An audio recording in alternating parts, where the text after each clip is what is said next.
A lookup simply copies a value from a related table into the current table.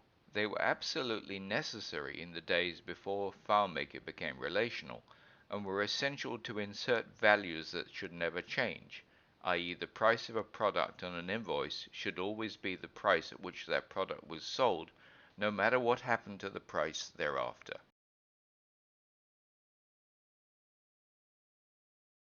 Once FileMaker became relational, copying, for example, a client name and address into an invoice, not only became unnecessary but counterproductive, as the relationship itself allowed the user to edit that information wherever it appeared, but all the changes were made to the master record itself and were automatically reflected everywhere that record was referenced using the primary key.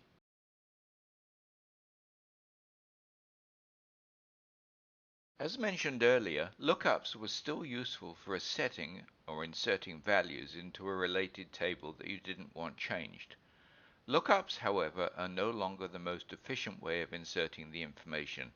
It is much better to use a calculation in the Manage Database field options to insert that value. You should not be using lookups anymore.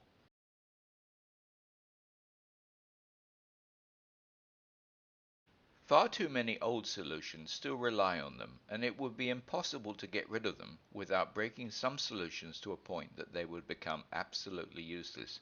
For that reason, they won't go away, but again, you should not be using them, period.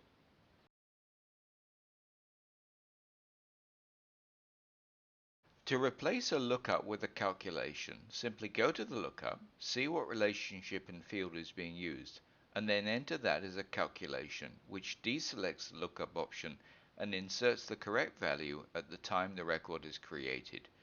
It is also a good idea to deselect Do Not Replace Existing Value of field, if any.